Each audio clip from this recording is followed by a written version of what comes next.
ഇതുപോലൊരു ഉള്ളിച്ചോറ് നിങ്ങൾ കഴിച്ചിട്ടുണ്ടെങ്കിൽ ഒന്ന് കമൻറ്റ് ചെയ്യണേ.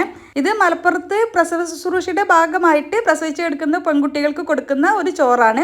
നല്ല ടേസ്റ്റാണ്. കറിയൊന്നും ഇല്ലാതെ തന്നെ നമുക്കിത് കഴിക്കാൻ വേണ്ടിയിട്ട് പറ്റും.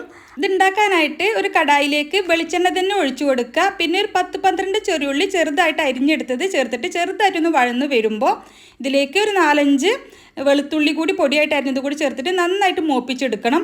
ഉള്ളി ഇതുപോലെ മൂത്ത് വന്നാൽ ഇതിലേക്ക് 1 ടീസ്പൂൺ ചതച്ച കുരുമുളക് ചേർത്ത് കൊടുക്കാം. കുരുമുളക് പൊടി ചേർക്കരുത്, ഇതുപോലെ ചതച്ച് ചേർക്കുക. പിന്നെ കറിവേപ്പില കൂടി ചേർത്തിട്ട് ഒന്നുകൂടി ഒന്ന് മൂപ്പിച്ചെടുത്തതിന് ശേഷം നമുക്കിതിലേക്ക് ആവശ്യത്തിനുള്ള ചോറ് ചേർത്ത് കൊടുക്കാം.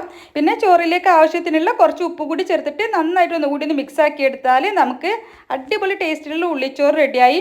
ഇതിൻ്റെ കൂടെ പ്രത്യേകിച്ച് ഒരു കറികളും വേണമെന്നില്ല കഴിക്കാനായിട്ട്. എന്നാൽ പ്രസവിച്ച് കിടക്കുന്നവർക്ക് നിറയെ ചെറിയുള്ളിയും അതുപോലെ തേങ്ങയൊക്കെ ചേർത്തിട്ടുണ്ടാക്കുന്ന താറാമുട്ട വെച്ചിട്ടുള്ള ഒരു ഓംലെറ്റാണ് ഇതിൻ്റെ കൂടെ കൊടുക്കാറ്.